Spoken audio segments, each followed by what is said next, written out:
ఈరోజు ఇక్కడ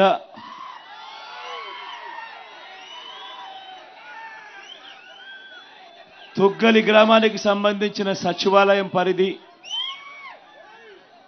రాటన గ్రామానికి సంబంధించిన సచివాలయం పరిధి, ఈ రెండు సచివాలయాలకు సంబంధించిన ఈ పరిధిలో దాదాపుగా 10,000 మంది జనాభా ఉంటా ఉన్న ఈ రెండు సచివాలయాల పరిధిలో ఉన్న ఈ గ్రామస్తులందరూ కూడా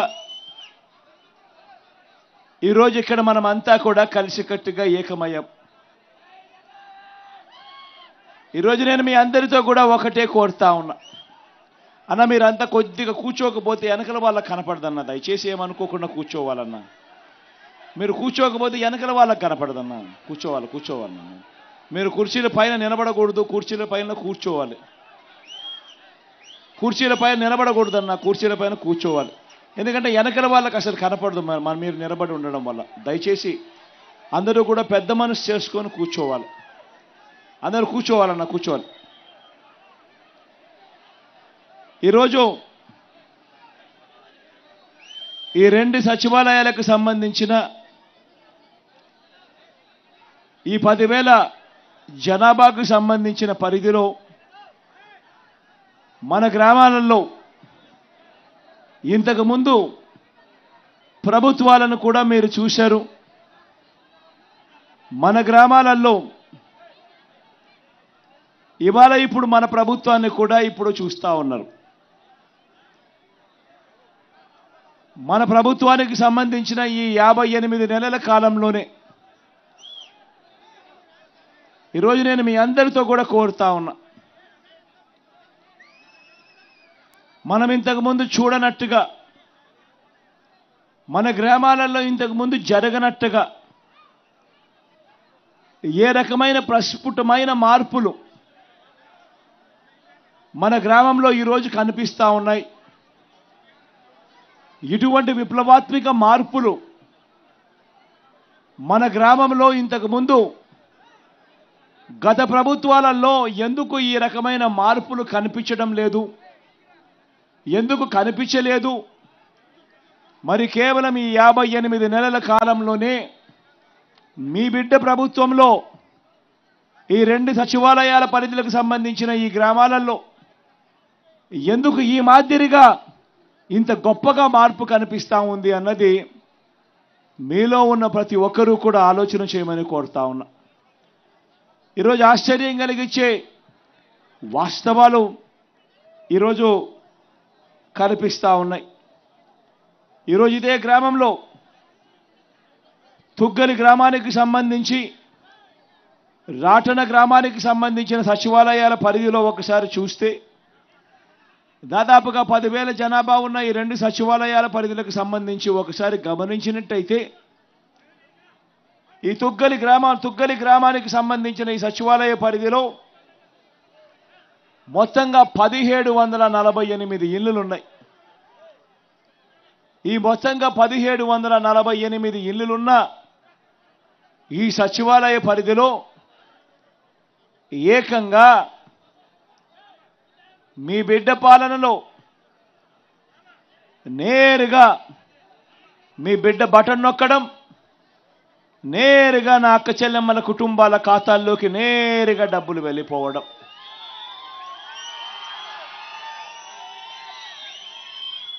ఎక్కడా కూడా లంచాలు అడిగేవాళ్ళు లేరు, ఎక్కడా కూడా వివక్షకు చోటు లేకుండా, కులం చూడకుండా, మతం చూడకుండా, ప్రాంతం చూడకుండా, రాజకీయ పార్టీ ఏది అని కూడా చూడకుండా, చివరకు మనకు ఓటు వేసి, మనకు గత ఎన్నికల్లో ఓటు వేయని వారైనా కూడా పర్వాలేదు, వాళ్ళకైనా కూడా అర్హత ఉంటే వాళ్ళు కూడా ఖచ్చితంగా దొరకాలి, ఖచ్చితంగా జరగాలి అని మంచి చేసిన ప్రభుత్వం మన ప్రభుత్వం, మీ బిడ్డ ప్రభుత్వం. ఈ తుగ్గలి గ్రామానికి సంబంధించి 1748 ఇళ్లులుంటే ఈ సచివాలయం పరిధిలో, ఇందులో మీ బిడ్డ బటన్ నొక్కడం, నా అక్క చెల్లెమ్మల కుటుంబాల ఖాతాల్లోకి డబ్బులు వెళ్ళిపోవడం, లేదా నేరుగా చేతుల్లోకి డబ్బులు వెళ్ళిపోవడం గమనిస్తే ఒకసారి అక్షరాల 1666 ఇండ్లు 1748 ఇళ్లకు గాను, అంటే 95% ఇళ్లకు ఈరోజు మీ బిడ్డ బటన్ నొక్కడం, నేరుగా నా అక్క చెల్లెమ్మల కుటుంబాల చేతుల్లోకి డబ్బులు వెళ్ళిపోవడం. ఎక్కడ లంచాలు లేకుండా, ఎక్కడ వివక్ష లేకుండా ఇలా చేయగలము, ఇలా చేసే పరిస్థితి ఉంటుంది అని 5 సంవత్సరాల కిందట ఎవరైనా మీతో చెప్పుంటే, జన్మభూమి కమిటీలు రాజ్యమేలుతా ఉన్న పరిస్థితుల్లో ఏ పని కావాలన్నా, చివరికి మరుగుదొడ్లు కావాలన్నా కూడా లంచాలు అడిగే పరిస్థితిలో ఉన్న పాలన చూశారు మీరంతా. పెన్షన్ కావాలన్నా లంచాలు, మరుగుదొడ్లు కావాలన్నా లంచాలు, సబ్సిడీ మీద ఇచ్చే లోన్లు కావాలన్నా లంచాల పరిధిలో జరిగిన పాలన మీరంతా గమనించినారు. ఆ రోజుల్లో ఎవరైనా మీ దగ్గరికి వచ్చి, లేదు ప్రభుత్వం ఇచ్చే ప్రతి రూపాయి కూడా నేరుగా లంచాలు లేకుండా, వివక్ష లేకుండా మీ ఖాతాల్లోకి వచ్చే పరిపాలన ఒకటి వస్తుంది, అలా చేయగలుగుతాము అని ఎవరైనా చెప్పుంటే, మీలో ఏ ఒక్కరూ కూడా నమ్మడానికే ఇది సాధ్యం కాదు అనే మాట మీ నోట్లో నుంచి వచ్చే పరిస్థితి నుంచి ఈరోజు ఈ ఒక్క గ్రామంలోనే, ఈ తుగ్గలి గ్రామ సచివాలయం పరిధిలో ఉన్న 5200 జనాభా ఉన్న ఈ తుగ్గలి గ్రామ సచివాలయం పరిధిలోనే 1748 ఇళ్లు ఉన్న ఈ తుగ్గలి గ్రామ సచివాలయం పరిధిలోనే 95% ఇళ్లకు బటన్ నొక్కడం, నేరుగా నా అక్క చెల్లెమ్మల కుటుంబాల ఖాతాల్లోకి డబ్బులు వెళ్ళిపోవడం. ఈ 58 నెలల్లో ఈ ఒక్క తుగ్గలి గ్రామానికి సంబంధించిన సచివాలయం పరిధిలో ఎంత ఇచ్చామో తెలుసా? కేవలం ఈ 58 నెలల కాలంలో 29,65,00,000 29,65,00,000 ఈ ఒక్క తుగ్గలి గ్రామ సచివాలయ పరిధిలో 5226 జనాభాకు 1748 ఇల్లున్న ఊరిలో 1666 ఇళ్లకు అక్షరాల ఈ 58 నెలల కాలంలో 29,65,00,000 రూపాయలు మీ బిడ్డ బటన్ నొక్కాడు, నేరుగా నా అక్క చెల్లెమ్మల కుటుంబాల చేతుల్లోకి డబ్బులు పోయాయి. ఆశ్చర్యంగా అనిపించడం లేదా ఈ నెంబర్లు చెప్తా ఉంటే? ఒకసారి గమనించినట్టయితే ఇదే విధంగా రాటన గ్రామానికి సంబంధించిన సచివాలయం పరిధి కూడా తీసుకుంటే అందులో కూడా 4888 జనాభా ఉన్నారు. ఈ రాటన గ్రామం సచివాలయం పరిధిలో 4888 జనాభా ఉన్న ఈ రాటన గ్రామ సచివాలయ పరిధిలో 1569 ఇళ్లు ఉన్నాయి. ఈ 1569 ఇళ్లకు గాను అక్షరాల 1486 ఇండ్లు, అంటే ఇక్కడ కూడా 95% ఇళ్లకు నేరుగా మీ బిడ్డ బటన్ నొక్కాడు, నేరుగా నా అక్క చెల్లెమ్మల కుటుంబాల చేతుల్లోకి డబ్బులు పోయాయి. ఎక్కడ లంచాలు లేవు, ఎక్కడ వివక్ష లేదు. ఈ రాటన గ్రామ సచివాలయ పరిధిలో ఎంత ఇచ్చామో తెలుసా? అక్షరాల 26,59,00,000 రూపాయలు ఈ రాటన సచివాలయం పరిధిలోని ఈ 1486 ఇళ్లకు ఈ 58 నెలల్లో మీ బిడ్డ ప్రభుత్వం ద్వారా జరిగిన మంచి ఒకసారి గమనించమని అడుగుతా ఉన్నా. ఒకసారి చూస్తే అమ్మఒడి అనే పథకం దాదాపుగా ఉట్టి అమ్మఒడి అనే ఒక్క పథకం ద్వారా తుగ్గలి గ్రామంలో 2,91,00,000 అక్క చెల్లెమ్మల కుటుంబాల ఖాతాల్లోకి 2.91 కోటి 2.91 కోటి తుగ్గలి గ్రామానికి సంబంధించిన అయితే రాతన గ్రామంలో మరో 2,57,00,000 ఉట్టి అమ్మఒడి అనే ఒకే ఒక్క పథకం ద్వారా దాదాపుగా 5,65,00,000 దాదాపుగా ఈ ఒక్క పథకం ద్వారానే నా చెల్లెమ్మలకు మంచి జరగాలి అని చెప్పి వాళ్ళ అన్నగా వాళ్ళ పిల్లల కోసం ఒక మంచి మేనమామలా నా చెల్లెమ్మల కోసం ఇచ్చిన సొమ్మిది. వైఎస్ఆర్ చేయూత అనే ఈ పథకం ద్వారా నా అక్కలకు, ఎక్కువగా నా అక్కలే ఉంటారు, నా అక్కలకు నా చెల్లెమ్మలు అక్కడ కూడా వాళ్ళను కూడా కలుపుకుంటే అక్షరాల ఈ ఒక్క చేయూత అనే ఒక్క పథకం ద్వారానే తుగ్గలి గ్రామంలో 2,30,00,000, అదే రకంగా రాతన గ్రామంలో 2,19,00,000. అంటే ఈ ఒక్క పథకం ద్వారానే దాదాపుగా 4,50,00,000 రూపాయలు ఒక్క పథకం ద్వారా నా అక్క చెల్లెమ్మల కుటుంబాల ఖాతాలు లేకపోయాయి. జగనన్న విద్యాదీవెన ద్వారా తుగ్గలి గ్రామంలో 1,16,00,000 అయితే రాతన గ్రామంలో 1,26,00,000 జగనన్న విద్యాదీవెన ద్వారా పిల్లలకు ఆ ఇళ్లల్లో చదువులు చెప్పించే కార్యక్రమం, పెద్ద చదువులు చదువుతా ఉన్న ఆ పిల్లలు ఆ తల్లిదండ్రులు అప్పుల పాలయ్యే పరిస్థితి రాకుండా ఆ పిల్లలకు చదువులు అందాలి అని వాళ్ళ పూర్తి ఫీజు రీయింబర్స్మెంట్ ఇస్తూ భారం పడకుండా ఆ కుటుంబాలు పేదరికం నుంచి బయటికి రావాలి అని అంటే చదువులు వాళ్ళకి ఎంత అవసరము అని తెలిసిన ఆ పిల్లల మేనమామగా ఆ కుటుంబాల కోసం అడుగులు వేశాం. ఈ జగనన్న విద్యా దీవెన అనే ఒక్క పథకం ద్వారానే దాదాపుగా ఈ రెండు సచివాలయాల పరిధిలో దాదాపుగా 2.5 కోటి ఈ ఒక్క పథకానికే ఇచ్చాం. అదే మాదిరిగా జగనన్న వసతి దీవెన తీసుకుంటే తుగ్గలి గ్రామంలో మరో 51,00,000, అదే రకంగా రాతన గ్రామంలో మరో 54,00,000 వసతి దీవెన కింద కూడా ఇవ్వడం జరిగింది.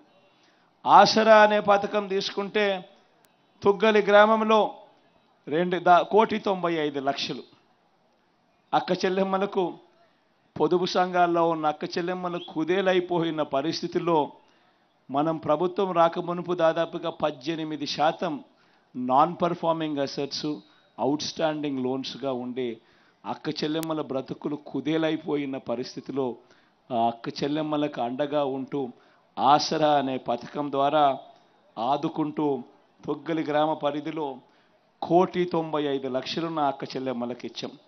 అదే రకంగా రాతన గ్రామంలో 65,00,000 రాటన గ్రామంలో ఇచ్చాం.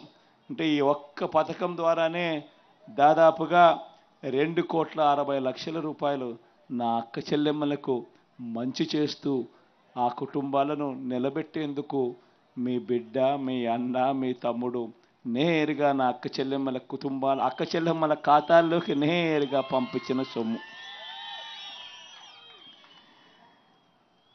0 వడ్డీ కింద కూడా రాటన గ్రామంలో 15,00,000, అదే తుగ్గలి గ్రామంలో 60,00,000 0 వడ్డీ కింద కూడా అక్క చెల్లెమ్మలకు మంచి చేస్తూ సహాయం చేసిన కార్యక్రమం. ఇళ్లకు సంబంధించి కూడా గమనిస్తే ఇళ్లకు సంబంధించి కూడా దాదాపుగా 66 తుగ్గలి గ్రామంలోనూ, దాదాపుగా 122 రాతన గ్రామంలోనూ దాదాపుగా వీళ్ళకు కూడా మంచి జరిగాయి. రాతన గ్రామంలో 1,15,00,000, తుగ్గలి గ్రామంలో దాదాపుగా 78,61,000. ఇదే మాదిరిగా వైఎస్ఆర్ కళ్యాణమస్తు ద్వారా కూడా తుగ్గలి గ్రామంలో 3 లక్షలు, తుగ్గలి గ్రామంలో 3 లక్షలు వైఎస్ఆర్ కళ్యాణమస్తు షాదీ తోఫా ద్వారా, అదే రకంగా రాటన గ్రామంలో కూడా 4.8 లక్షలు. ఇలా గమనించుకుంటూ పోతే ప్రతి పథకము కూడా పెన్షన్లది చెప్తా, నా అవ్వలకు తాతలకు సంబంధించింది. రాటన గ్రామంలో పెన్షన్లకు సంబంధించి ఈ ఒక్క రాటన గ్రామంలోనే ఈ 58 నెలల్లో 7,54,00,000 ఇచ్చాం.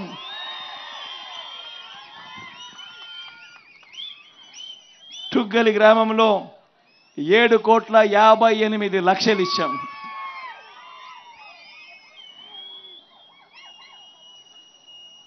రైతులకు సంబంధించి కూడా చెప్తా.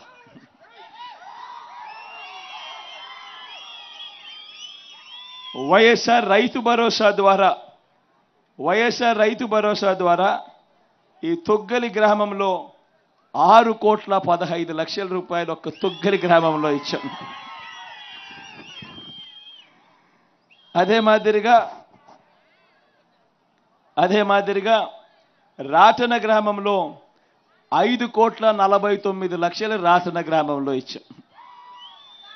ఇలా అన్ని పథకాలు కూడా చెప్పుకుంటా పోతా ఉంటే మొత్తంగా లంచం లేకుండా, వివక్ష లేకుండా సాధ్యమయ్యే పని కాదు ఎక్కడైనా కూడా అనే దానిని మార్పు చేసి సాధ్యమవుతుంది, వ్యవస్థ తీసుకుని రాగలుగుతాము. లంచాలు వివక్షే కాదు, ఇవేవి కూడా లేకుండా చేయడమే కాకుండా గాంధీ గారి కలలుగన్న గ్రామ స్వరాజ్యం ప్రతి గ్రామంలోనూ చూపించగలుగుతాము అని చెప్పి ప్రతి 60 ఇళ్లకు, ప్రతి 70 ఇళ్లకు ఏకంగా ఒక వాలంటీర్ను పెట్టి నేరుగా ప్రతి పథకము ప్రతి ఇంటి దగ్గరికి వచ్చి చిక్కటి చిరునవ్వులతో తలుపు తట్టి అక్క, చెల్లి, అవ్వ, తాత అంటూ మన ఊరి పిల్లలే, మన ఇంటి పిల్లలే, మన చుట్టుపక్కల పిల్లలే మన మనవళ్ళగా, మన మనవరాళ్ళగా మన ఇళ్ళకే వచ్చి ప్రతి పథకము కూడా నేరుగా మంచి జరిగిస్తూ చేతుల్లో పెట్టి పోతా ఉన్నారు.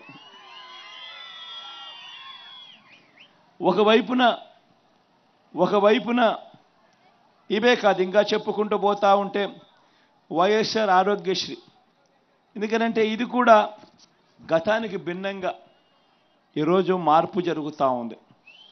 ఆరోగ్యశ్రీలో ఒక తొగ్గలి గ్రామంలో మాత్రమే తీసుకుంటే వైఎస్ఆర్ ఆరోగ్యశ్రీ, వైఎస్ఆర్ ఆరోగ్య ఆసరా ఈ 2 పథకాల ద్వారానే దాదాపుగా 88, ఒక 10 లక్షలు, 98 లక్షలు, 1 కోటి రూపాయలు ఒక్క తొగ్గలి గ్రామంలోనే ఇక్కడ ఉన్న ఈ 1666 ఇళ్లకు మాత్రమే మంచి జరిగిస్తూ ఉచితంగా వైద్యం అందించిన పరిస్థితులు.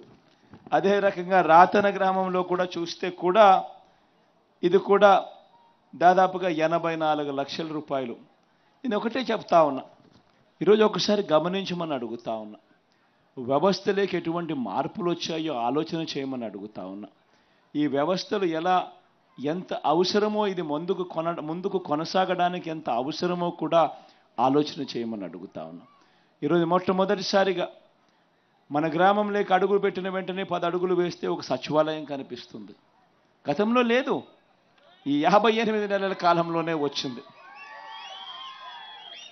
అదే సచివాలయం పరిధిలోనే ప్రతి 60-70 ఇళ్లకు కూడా మ్యాపింగ్ చేసి ఒక వాలంటీర్ వచ్చి మన ఊరి పిల్లాడే మనందరికీ కూడా ఇంటి వద్దకే వచ్చి సేవలు అందించే కార్యక్రమం. ఇవన్నీ కూడా గతంలో లేవు. మరో 4 అడుగులు ముందుకు వేస్తే అదే గ్రామంలో ఆర్బీకే రైతు భరోసా కేంద్రం మొత్తం రైతన్నను చేయి పట్టుకొని నడిపించేందుకు విత్తనం నుంచి పంట కొనుగోలు వరకు ప్రతి దశలోనూ కూడా రైతన్నకు తోడుగా ఉంటూ అండగా నిలుస్తూ రైతన్నను చేయి పట్టుకొని నడిపించే ఒక గొప్ప వ్యవస్థ. అందులో కూడా ఒక అగ్రికల్చరల్ గ్రాడ్యుయేట్ అక్కడే ఉద్యోగం చేస్తూ మనకు కనిపిస్తూ ఉన్నాడు. మొట్టమొదటిసారిగా వ్యవసాయం మారింది. ఇంతకుముందు రైతన్నలు ఇన్సూరెన్స్ చేసుకోవాలి అని అంటే ఎవడో బ్యాంకుకు పోయి క్రాప్ లోన్ తీసుకుంటేనే ఇన్సూరెన్సు. ఆ బ్యాంకుకు వెళ్ళి ఆ క్రాప్ లోన్ తీసుకోకపోతే ఆ రైతన్నకి ఇన్సూరెన్సే వచ్చేదే పరిస్థితే లేదు. ఆ బ్యాంకుకు వెళ్ళి ఆ రైతన్న ఇన్సూరెన్స్ తీసుకోవాలనంటే ఆ క్రాప్ లోన్ ఇచ్చేటప్పుడు 4%, 5% కటింగ్ చేసి ఇన్సూరెన్స్ ప్రీమియం అని చెప్పి కటింగ్ చేసి లక్షకు 5,000 రూపాయలు కటింగ్ చేసి ఆ తర్వాతనే ఇన్సూరెన్స్ వచ్చే పరిస్థితి. ఇంట ఒకటి చేత మెల్ల చేసే పరిస్థితి. ఇవాళ నేను ఒకటే అడుగుతా ఉన్నా, ఈరోజు ఏం జరుగుతూ ఉంది? ఈరోజు ఆర్బీకేలు వచ్చాయి. ప్రతి ఎకరా కూడా ఈరోజు ఈ క్రాప్ చేసి రైతులందరికీ కూడా ఉచితంగా పంటల బీమా అమలు చేస్తూ రైతన్నకు అన్ని దశల్లోనూ పంట విత్తనం నుంచి కొనుగోలు దాకా రైతన్నలకు ప్రతి దశలోనూ కూడా పెట్టుబడి సహాయంగా రైతు భరోసా ఇస్తూ ప్రతి దశలోనూ రైతన్నకు తోడుగా ఉంటున్న మార్పు ఈరోజు మన గ్రామంలో కనిపిస్తూ ఉంది. మరో 4 అడుగులు ఇదే గ్రామంలోనే అడుగులు ముందుకు వేస్తే మన బడి కనిపిస్తుంది, మన గవర్నమెంట్ బడి కనిపిస్తుంది. మొట్టమొదటిసారిగా గవర్నమెంట్ బడులు రూపురేఖలు మారాయి. నాడు నేడుతో గవర్నమెంట్ బడులు రూపురేఖలు మారాయి. తెలుగు మీడియం పోయి గవర్నమెంట్ బడులు ఇంగ్లీష్ మీడియం అయ్యాయి. 8వ తరగతి పిల్లాడి చేతిలో ఈరోజు ట్యాబులు కనిపిస్తూ ఉన్నాయి మన గవర్నమెంట్ స్కూల్లో. 6వ తరగతి నుంచి ఆ గవర్నమెంట్ బడిలో ఉన్న క్లాస్ రూములు 6వ తరగతి నుంచే ఏకంగా ఐఎఫ్పి ప్యానెళ్లతో డిజిటల్ బోధన మన క్లాస్ రూమ్లలో ఈరోజు గవర్నమెంట్ బడులలో, పేదలు వెళ్ళే గవర్నమెంట్ బడులలో ఈరోజు డిజిటల్ బోధనతో కార్పొరేట్లు కూడా గవర్నమెంట్తో పోటీ పడాల్సిన పరిస్థితిలోకి గవర్నమెంట్ స్కూళ్ళు తయారయ్యే పరిస్థితులు ఈరోజు మన గ్రామంలోనే కనిపిస్తూ ఉన్నాయి. మార్పు చూడమని అడుగుతా ఉన్నా. మొట్టమొదటిసారిగా ఆరోగ్యశ్రీ పరిస్థితి చూస్తే ప్రజలు ఏ ఒక్కరూ కూడా అప్పుల పాలు కాకుండా వైద్యం అందే దిశగా అడుగులు పడ్డాయి. 4 అడుగులు వేస్తే విలేజ్ క్లినిక్ మన గ్రామంలోనే కనిపిస్తూ ఉంది. అక్కడే విలేజ్ క్లినిక్ ఫ్యామిలీ డాక్టర్ కాన్సెప్ట్తో అనుసంధానం. మొట్టమొదటిసారిగా ప్రతి 15 రోజులకు ఒకసారి డాక్టర్ వస్తూ ఉన్నాడు. విలేజ్ క్లినిక్లో కూర్చొని ఈరోజు వైద్యం అందిస్తూ ఉన్నాడు. ఆరోగ్య సురక్ష అనే కార్యక్రమం ప్రతి 6 నెలలకు ఒకసారి జరుగుతూ ఉంది. ప్రతి ఇంటిని జల్లడబడతా ఉన్నారు. ప్రతి ఇంట్లోనూ టెస్టులు చేస్తూ ఉన్నారు. ప్రతి ఇంట్లోనూ ఉచితంగా మందులు ఇచ్చే కార్యక్రమం జరుగుతూ ఉంది. ఆరోగ్యశ్రీ పరిధిని 1000 ప్రొసీజర్ల నుంచి 3,300 ప్రొసీజర్లకు పెంచాం. ఆరోగ్యశ్రీ కార్డు లిమిట్స్ ఏకంగా 25 లక్షల దాకా ఉచితంగా వైద్యాన్ని తీసుకొని పోయాం. ఎప్పుడూ చూడని విధంగా మన గ్రామంలోనే ఈరోజు మనకు మందులు ఇస్తూ అన్ని రకాలుగా తోడుగా ఉంటూ విలేజ్ క్లినిక్లు మన గ్రామంలోనే దర్శనమవుతూ ఉన్నాయి. వ్యవసాయం మారింది, స్కూళ్ళు మారాయి, వైద్యం మారింది, అన్నీ మన గ్రామం పరిధిలోనే మారుతూ ఉన్నాయి. డెలివరీ చేసే మెకానిజంలో లంచాలు వివక్ష లేకుండా ఈరోజు నేరుగా మన తలుపులు తడతా ఉన్న పరిస్థితి కనిపిస్తూ ఉంది. ఆలోచన చేయమని అడుగుతా ఉన్నా. ఇలాంటి మార్పులు, ఇలాంటి పరిస్థితులు గతానికి భిన్నంగా ఈరోజు జరుగుతూ ఉన్నాయి. అందుకే నేను ప్రతి ఒక్కరికి కూడా నేను చెప్తా ఉన్నా, ఈ జరుగుతూ ఉన్న ఈ మార్పులు కొనసాగడం చాలా అవసరం. ఈ జరుగుతూ ఉన్న ఈ మార్పులు కొనసాగడం ఎంత అవసరము అని అంటే, ఈ ఎన్నికల్లో మనం ఓటు వేసేది కేవలం ఒక ఎమ్మెల్యేనో ఒక ఎంపీనో ఎన్నుకునే ఎన్నిక కాదు. ఇది ప్రతి ఒక్కరూ కూడా ఇది గమనించమని కోరుతా ఉన్నాం. ఈ ఎన్నికల్లో మనం వేసే ఓటు జరుగుతూ ఉన్న ఈ మార్పును కొనసాగించడం కోసం వేస్తూ ఉన్నాం. ఈ మార్పులు ఇలానే కొనసాగుతేనే పేదవాడు తలరాతలు మారుతాయి, పేదవాడు బ్రతుకులు మారుతాయి అన్నది ప్రతి ఒక్కరూ కూడా ఆలోచన చేయమని కోరుతా ఉన్నాం.